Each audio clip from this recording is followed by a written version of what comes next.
Right, so despite Wes Streeting, our new health secretary, having previously said the NHS would be privatised over his dead body, frankly few who have ever paid attention to him in recent times believe a word of that, especially when he has also talked endlessly about harnessing the power of the private sector to boost our NHS, ignoring the fact that resources and capacity are not there, and indeed nor the staff. Many of the health workers in private health already also work part of their time in the NHS as it is.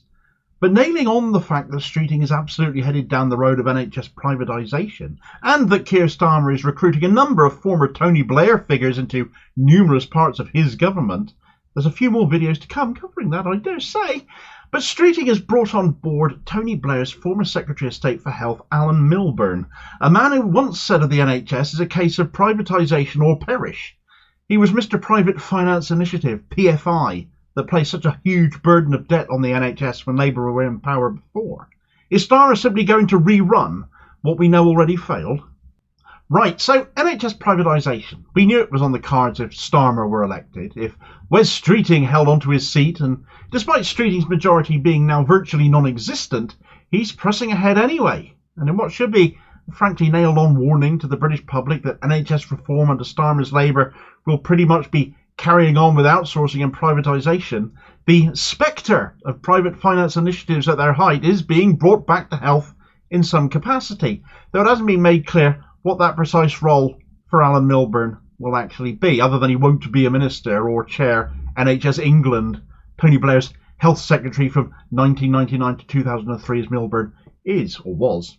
Where the Tories outright just hacked the NHS up and put the pieces up for tender to outsourcing companies, screaming cash off of the NHS budget, meaning for as much as the budget itself was increased, more cash simply went to shareholders and the service continued to suffer, as every privatised service has suffered. We know how it all works by now, surely do we not? But Labour under Blairism were a little bit sneakier with it. While it was the Tories under John Major that introduced the concept of private finance initiatives, it was under Blair, and with Milburn driving this as well, to effectively allow private sector interests to put their cash into the NHS and take a return directly out of it that was really ramped up. Effectively what it did was pile debt onto the NHS books and therefore taking it off the government books, cooking the books in a way you could look at it, I suppose, just to make the government look a little bit better. Labour looked great, therefore, at eliminating government debt, but just piled it onto services we all rely on. Much of the Labour manifesto, much of what Rachel Reeves and Starmer have said about growth being generated, despite them not really saying where any money is going to get put in, very much implies that the PFIs which burden the NHS with so much debt are likely to be seen in other sectors too. Private money, private investment coming in across the board.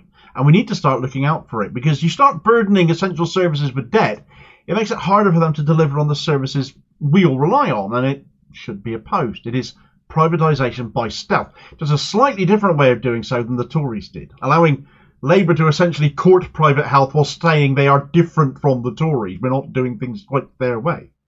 But for an example, for as much as Milburn was behind much of the PFI introduced to the NHS back in the late 90s and early noughties, he was asked by incoming Tory Health Secretary back in 2010, Andrew Lansley, if you remember him, whose reform started much of the most recent Tory-inflicted rot to our health service, which was built on later by Jeremy Hunt, to help the Tories with their vision for the NHS. And Milburn refused, saying he was anti-privatisation, but functionally just anti their way of doing it, because Labour functionally see bringing the private sector into the NHS as different from just Tory-style outsourcing and overt privatisation. But it is still private health coming in, and shareholders in exchange for that will still demand a return.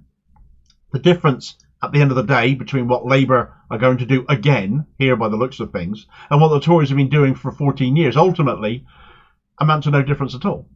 I think Labour will struggle to sell it, as I said, though, because the NHS has been decimated under the Tories, even worse than it was left under their last tenure of debt. The staff and expertise that were there largely when they left office are now gone, and returning to the PFI era as if that is the solution just isn't going to wash. The NHS is too decimated for that. It is still about monetising the health service we all need for the benefit of the rich, but you've got less to play with this time to pull the same stunt you did previously. It's Tories by another name. It's Tory policy in another disguise, at the end of the day, though. Now, you might be thinking Milburn has been out of the health picture for some time. Perhaps he's had a change of heart after all this time. Perhaps he acknowledges the mistake of PFI. That'd be nice, wouldn't it? Perhaps he would point out to Streeting where the pitfalls are, and I dare say he could well do that. But the rich making money off of healthcare isn't going to be one of the pitfalls he points out. He's just going to maybe learn a thing or two about where they got exposed previously, perhaps. Since leaving frontline politics, Milburn has been very busy with his portfolio of consultancies, and these very much include private health. An article in the Morning Star from October of 2022, where he and his family made some 2.1 million from consultancies that year. Not all of them health related, incidentally, but a significant chunk of that portfolio is to do with private health. And here's an excerpt from that article telling you all about it. He has had a lucrative post-politics career with corporate consultancies, including for firms profiting from his health reforms. Milburn channels some, probably all of this income through his firm AM Strategies. The latest AM Strategies accounts show the bumper £2.141 million payout to shareholders.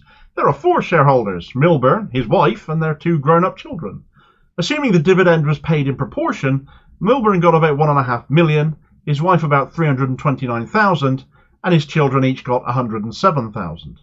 Milburn is also Chancellor of Lancaster University, which describes his business interests. It says, his advisory business has corporate and government clients across the world.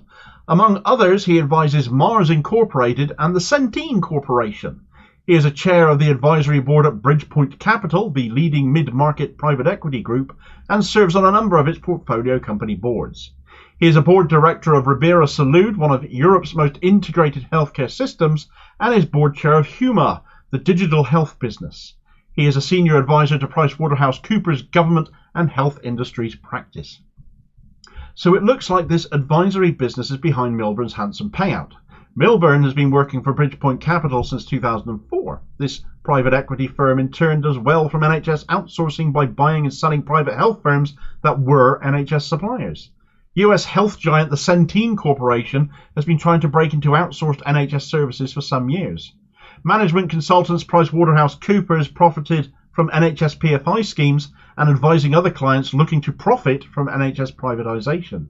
The Mars Corporation is, I assume, interested in advice from a former health minister so the manufacturer of Bounty, Snickers and Mars bars can deal best with health and anti-obesity regulation.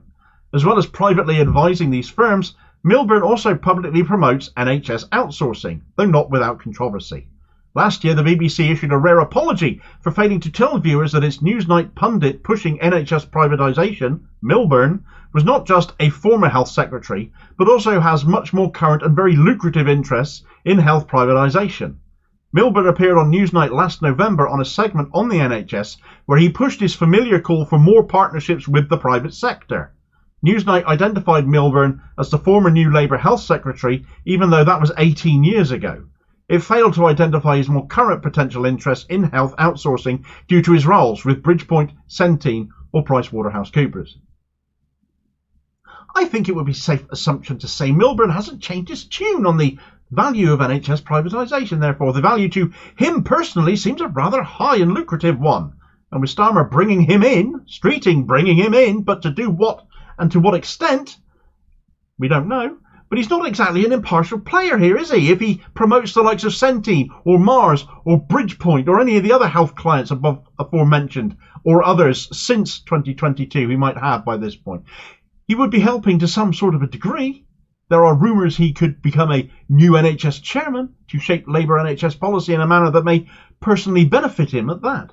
But he's effectively become a lobbyist for private health interests since leaving politics, so do you honestly believe he won't be lobbying from within? Keir Starmer in his borefest of an election campaign insisted he was not a Blair copycat, but here he is bringing an NHS privatisation fan, a former Blair health minister, into the fold, and he's not the only relic from the Blair era being resurrected either. We know what happened before. We need to watch for it happening again, because it doesn't look like Starmer has any more clue of what to do in government than what the likes of Blair and Brown before him did in the 90s and the noughties. With the majority Starmer has got thanks to the scale of Tory losses, Labour's vote share barely having moved, in fact, from 2019, so they didn't exactly win here, there's little to stop him. But that doesn't mean we can't call him out for it. And with social media, we all have a voice we can use to do that we didn't actually have when Tony Blair was at his worst. We don't have to just take it and grumble. We can have a say. Amongst those people most in need of a fully functioning NHS, of course, are those long-term sick and disabled amongst us, some of whom can get back to work if NHS waiting lists do come down. But the private sector is not how this is going to be achieved. Not helping matters further on that score is the appointment of Liz Kendall in charge of the DWP. While the NHS looks set to be PFI'd once more, Tory demonisation of those at the mercy of the benefit system looks set to continue as well. Check out this video recommendation to familiarise yourself with the new welfare boss, and I'll hopefully catch you on the next vid. Cheers, folks.